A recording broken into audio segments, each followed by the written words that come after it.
Welcome to the 12th episode of the Honey Pot Podcast for Sweet Conversations. I'm your host, Carmen Hendricks, and I took the lid off the pot today for our beautiful guest, Miss Janelle Cutler. Yay! Hello! Hello. Thank you so much for having me. Thank you for coming. We appreciate having you here. Now, before we get started, I want to make sure everyone knows how to find us. We are available on iTunes, SoundCloud, YouTube. We're on social media, Twitter, Instagram, and Facebook. And our handle is Honey Pot Podcast. So be sure to find us, follow us, subscribe to us, and tell all of your friends. We would love to have you join us in the pot. Now, let me go ahead and introduce Janelle. Janelle Cutler is a writer, author, publisher, and entrepreneur. She began writing at an early age, but only as a pastime. When faced with a life-altering situation, she turned to her pen and paper as her therapy. Now, as a national best-selling author, Janelle has added publisher to her resume. Prior to writing, she owned Shoe Diva Boutique, a prosperous online shoe boutique in which she was successful. Janelle recently sold the boutique to give more attention to her passion, which is writing. Her first book, Ambitions of a Diva, was published in April 2016, and the sequel soon followed, releasing in November 2017. Janelle has joined us in the pot today to give us insight on who she is and to let us know what it truly means to be an ambitious diva. Thank you so much for joining us, Janelle. Please tell our listeners and our viewers more about you. Okay, I am a writer. As you stated, I did just recently release 2 books now. My first book, Ambitions of a Diva, was my first one that I wrote. I brought both of them for you today. This was just girl life caught up with me, and I had to really just sit down and reevaluate a lot of things that I was going through, and it just inspired me to start writing. And when I started writing, it was just helping me release so many things that were, I was dealing with and everything. So that's really how it came about. I've always been a writer. Like I said, it was just something that I would do, just as, I don't even want to say a hobby. It was just something that I did. Like if I was feeling some type of way, I would write it down. Or if I wanted to tell you, I wouldn't have a conversation with you, I'd write you a letter type thing. So whenever that started going on, I just decided to start writing. So that is how it all came about. Now you have 2 books out now, Ambitions of a Diva, parts 1 and 2, because you have the sequel. I do. Tell us about them and what do you have in store for your readers this year? The first one, they're both based on a true story. I wrote them, in an image of myself. I did change names and everything like that, but starts off, the first one starts off with the birth of my daughter, who is now 17. But at that time, I was a young mother, 19 years old, having a baby, playing house, thinking I'm grown, that whole thing. And like I said, life caught up with me. So going through a lot of things with her father, a lot of things that, we as young Black women go through with these men and everything. And then I was so young and I was so far away from my family. I was living in Columbus, Ohio at the time. My family is from West Virginia. So I was so far away from my family that I was going through these things kind of by myself. And I met friends and everything, and I started hanging out with them, and I started kind of paying attention, like I'm not supposed to be going through this type of thing right now at this early age. And so I started exploring the world, if you will. And I was a wild little something, and then I settled down and met my ex-husband and everything. So in the process, without giving you too much, he and I get together, and that's kind of where the story really takes off. You mentioned that you've been writing pretty much all of your life.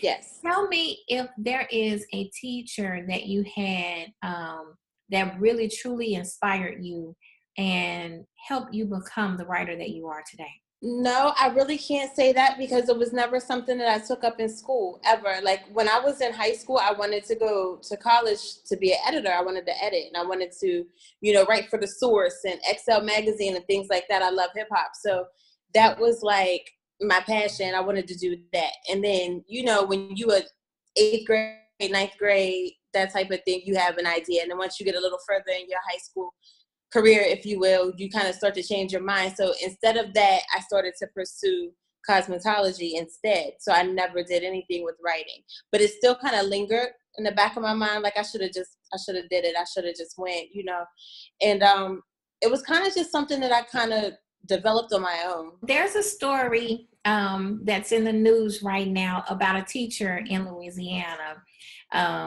And she is what we could use for a book. I'm telling you. So here's the story. She was at a school board meeting and she was opposed to the superintendent receiving a raise in the tune of about $30,000. And in the middle of her protest, which was, she was exercising her right to speak, and she was arrested. So I actually have the clip and I want to play it for you and play it for our viewers and listeners, and then we'll talk about it. Will that work for you? Yes. Making our job even more difficult. A superintendent or any person in a position of leadership getting any type of raise, I feel like it's a slap in the face to all the teachers, cafeteria workers, and any other support staff we have. Excuse me. Is it against policy to stand? Sir, do not.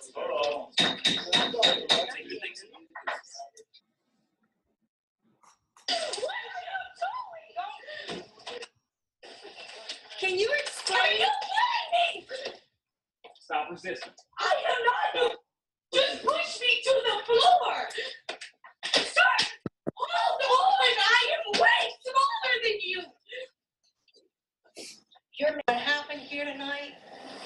The way that females are treated in Vermilion Parish. I have never seen a man removed from this room. I have never. So now that you've seen that clip, tell me what your thoughts are on that. We're going to take this because the only way I can identify is to put myself in that situation. And me knowing myself, and I am a very vocal person, that bothers me because it's like she was expected to sit down and shut up. It's basically it. And I am so against, when it comes to women, girl, my boyfriend will be the first to tell you. He'd be like, you are such a feminist. I'm not a feminist, but I just really believe that women are just as equal as men. And I just don't understand that. But for her to be removed because she said that she does not feel like he deserves a raise. And like the woman said at the end of the video, like a male has never been removed from this room. So what was the real reason?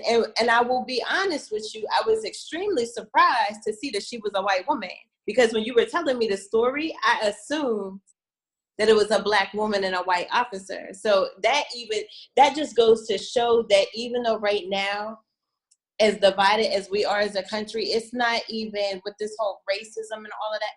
It goes so much further than just Black and white. It's racism against women. It's racism. I mean, this is just crazy, but I cannot believe that they arrested her for saying that she don't think he get a raise. And he ended up getting the raise anyway. He got a raise. Girl, that's a shame. That is a shame. The reports were that no one knows why she got removed, that no one authorized it, no one on the school board authorized it. But like the lady said, they've never seen a woman, they've never seen a man be removed from the room. Right. The woman was peaceful. She actually did not resist arrest. She asked, was it a problem that she was standing? Was she not supposed to stand? He told her, let's go. And she started walking away. So there really was no reason for him to arrest her because she wasn't being disorderly. At all. So we'll see. I know that the school board's lawyers decided that upon seeing the video that there was no reason for them to pursue any legal action against her. So the school board is not pursuing any legal action against her. She was released on bond shortly after being detained, and she is currently considering legal action against them.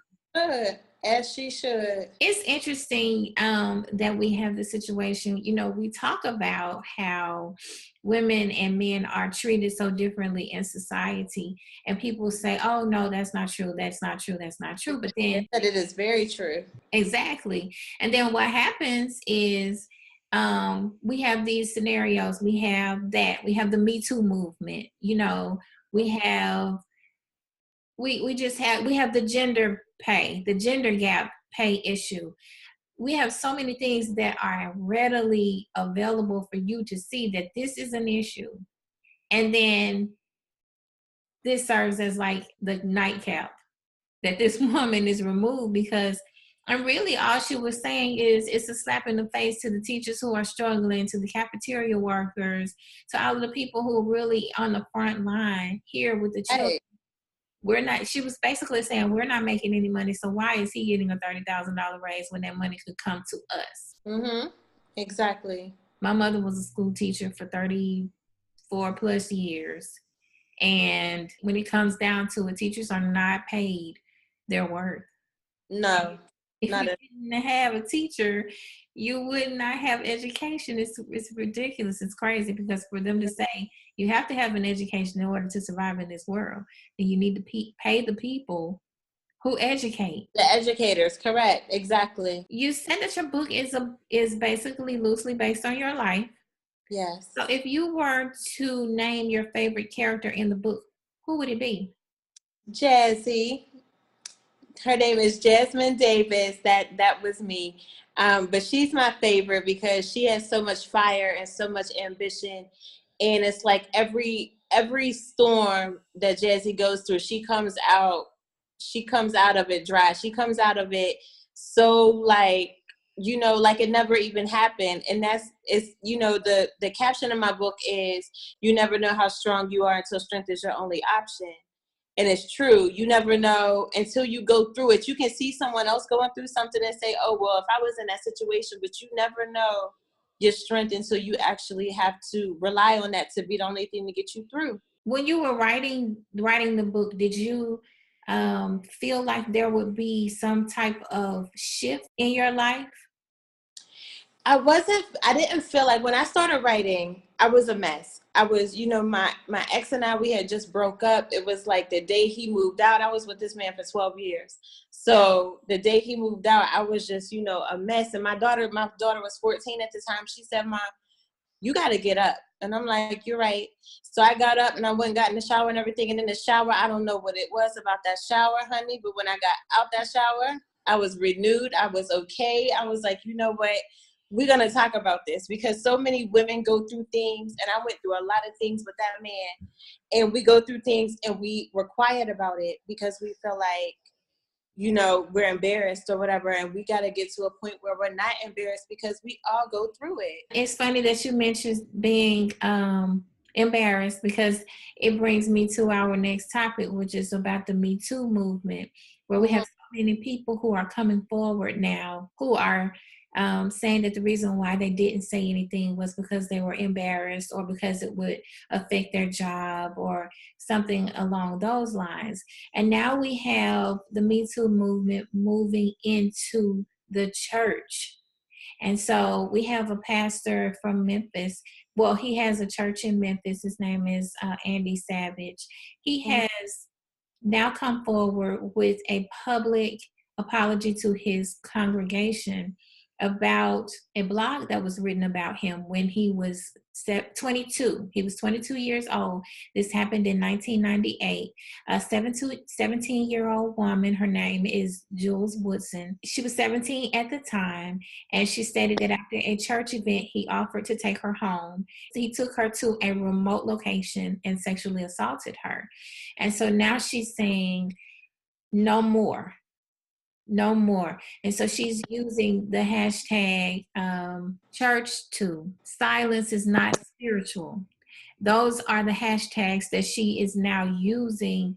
And her goal, she says, is to present this information and hopefully it will have a positive impact on other people who've been affected by it. So he comes out with his apology, and her response to that was she was disgusted.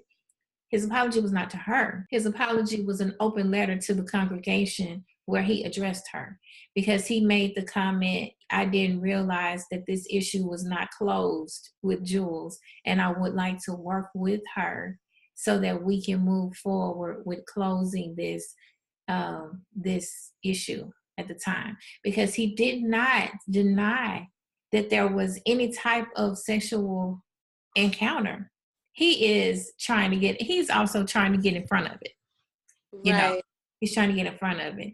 And so he has a book that has been recently released by Bethany House entitled Ridiculously Good Marriage. Bethany House has now taken it off the market. They have canceled their contract with him. They have canceled the publishing of this particular book in light of this revelation. So what do you think about that? Especially since you now are a publisher. What are your thoughts on that? So when this happened, he was the pastor. At 22, he was the pastor? He was a youth pastor at the The church in Texas. And this happened in Texas. It don't matter. I just wanted to get the logistics of it. I mean, it does not matter because sexual assault is sexual assault. But of course, I would have pulled. I agree with them with their decision wholeheartedly to pull his book, because not only as you are claiming to be a man of God, it's already one thing to be out here sexually assaulting. Like, there's so many sexual assaults. These people just keep coming out and coming out and coming out and coming out. Like, it is just amazing to me. It baffles me that this has been going on for so long inside of the church, inside of Hollywood, inside, like, every community has dealt with that. So I just feel like, they were absolutely right to pull his book. Don't let him make any money off of that. He tried to hurry up and, put something out there, like you said, get in front of it. But no, he needs to definitely not make $1 off of this situation. It needs to be given to her. Anything that he has previously made needs to be given to her. So let me ask you this. Do you have, as a publishing company, do you have authors that publish through you?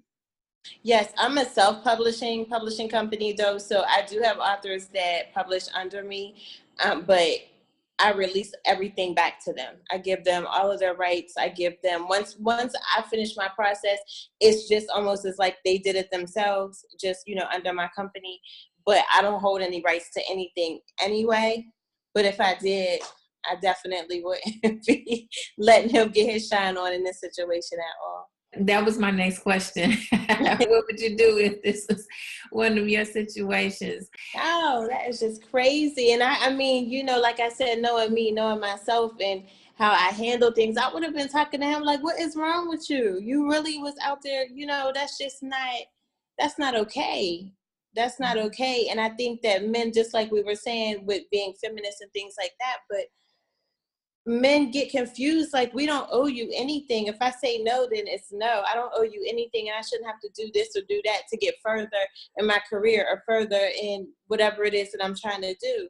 I don't know, I think it's a power struggle, honestly. Yeah, and it is. And speaking of someone getting ahead of a story, the same thing is happening with the actor Michael Douglas trying to get ahead of a story. He found out from a reporter that someone is coming forward with allegations against him.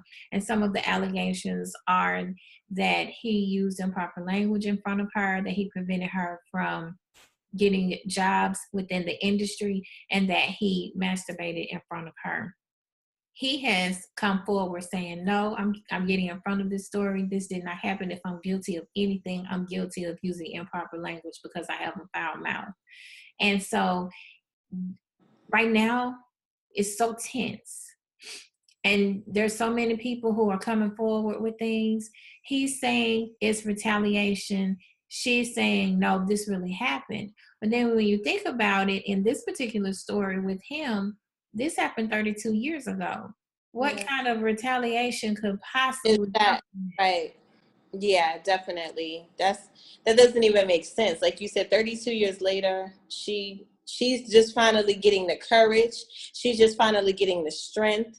She's just finally getting the understanding and coming to terms with what has happened to her, which is why she's able to speak out now. I don't believe that it has anything to do with retaliation. It's just probably taken her this long to actually deal with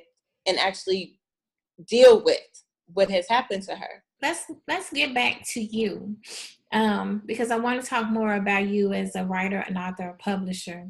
Tell me how your life has changed since you published your first book. It hasn't changed at all. No, what led me to begin my publishing company is after I did my first book, a lot of people were calling me. A lot of people were asking me, how did you do it? A lot of people have a story and they want to tell it. And it was like, you know, I started to feel like if I'm going to be giving out all this free advice, I might as well get paid for it. So my first publisher, I did go through, he was a self-publishing company as well, like myself. And I wasn't particularly happy about the work. I wasn't particularly happy about the work. I take that back. The work was fine. It was just the communication with him, and he lacked in that area. So the frustration of dealing with that made me, you know, also gave me the little boost that I needed to go ahead and get myself settled and become a publisher as well. So you owned a shoe company and you sold it. You sold it to devote yourself to your passion, your new passion. Tell us how it's helped you in the business of writing. The experience with my shoe companies helped me, I would say, more so in the promotions, like the marketing, advertising area, because my shoe company, I ran it myself. I didn't have any employees. I had an assistant. That was it. So I did the buying. I did the books. I did everything. I was the accountant. I was the buyer. I was the promoter. I was the marketer. I did everything. So it kind of taught me how to maneuver through and network and market and try to, you know, get my name out there. It gave me that push because I remember it's, you know, if you're not selling shoes, you're selling books, it's the same thing. So you have a product that other people want. This is just a little bit different because I'm actually telling a story and I'm actually offering help to other women who, you know, may acquire and usually almost always do acquire some of the similarities in my life. Now that you've gone through it, you've published your books, you have people that you are helping, what advice would you give a new writer? To persevere, to keep writing. I mean, when people call me and they're like, what's my first step? And I'm like, write. And they're like, okay, but what else? I'm like, just write. Just start writing because that's your content and there's no other steps until that's completed. So just write and get your material together. I don't know if I know that everybody's writing style is different. Me, I didn't outline anything. I just started writing. I started writing and every aspect of my life was a chapter. Everything that, you know, when things started to change and, you know, I started to develop a new relationship with a different person, that was a chapter. So, you know, just get your process down and trust your process. So now that everything is said and done, what does success look like to you? This is a question I ask everybody. What does success look like to you? Literary success, success. To me, is going to put me in a position to let other people tell their story. I want to be able to, I talk to my assistant all the time and she works a 9-to-5 job and I do too. I actually just went back to a 9-to-5 job. I was off for a while just pursuing and doing everything for myself because I don't want to make anybody else rich before I make myself rich. But well, I was talking to her and I told her, I said, I just can't wait until I can give you $100,000 bonus for Christmas. Like, those are the things that I want to be able to do. I can't wait until, you know, when she's on the phone with me or she's emailing me and she's like, I hate this job. I can't wait to be in a position to tell her you don't have to go back to that job. So I just want to be in a position to help women that look like me to get in a better position to where we become the dominance, because right now, we need it more than ever. We can't trust anything that's going on around us. We can't trust this government. We can't trust anything but ourselves. So we really have to get in position. And I want to be able to put other people in a position to handle their business as well. Okay. So now we're at the segment in the show where I ask what's in the honey pot. And what's in the honey pot is what is on your music playlist. What is it that you listen to that inspires you? And you mentioned that you love hip hop. So I'm interested in seeing what's on your playlist. Okay, so I am like a crazy diehard Young Jeezy fan. So he just dropped a new album, Pressure. So that's definitely on my playlist right now. I'm loving Cardi B for whatever reason. However, I liked her more whenever they said she wasn't beefing with Nicki Minaj, because Nicki Minaj is my all-time right now. So Cardi B still get play. She get play. The Migos get play. Gucci Man get play. I'm trying to think of everybody that, you know, I play nonstop because my boyfriend be like, you play the same 5 songs over and over. But that's it. So Cardi B, Nicki Minaj, Migos, Young Jeezy is definitely in my playlist right now. All right, cool. Well, we appreciate you coming on the show. Thank And you. before I let you go, do you have any last words, anything that you'd like to share? And also, please tell everyone how they can find you. Yes, please locate me. I am on facebook.com/JMarie Publication. I do not have an Instagram, but you can go to my website to contact me as well, and that is jmariepublications.com. And then email me is jmariepublications@gmail.com. Awesome. Okay. Well, thank you so much for coming. Thank you for having me. I appreciate it. We are happy that you came by. We appreciate having you in the pot, and hopefully we'll have you soon when you release your next book. We'd be happy to have you. Absolutely. Thank you, Carmen. So I want to thank our audience for taking the time to listen to the Honey Pot Podcast. As always, I'm your host, Carmen Hendricks. Be sure to subscribe to the podcast and like us on Twitter, Facebook, and Instagram using the handle Honey Pot Podcast. You can also find me at carmenhendricks.com. That does it for today's podcast. I'm putting the lid back on the pot. We'll see you next time. Bye.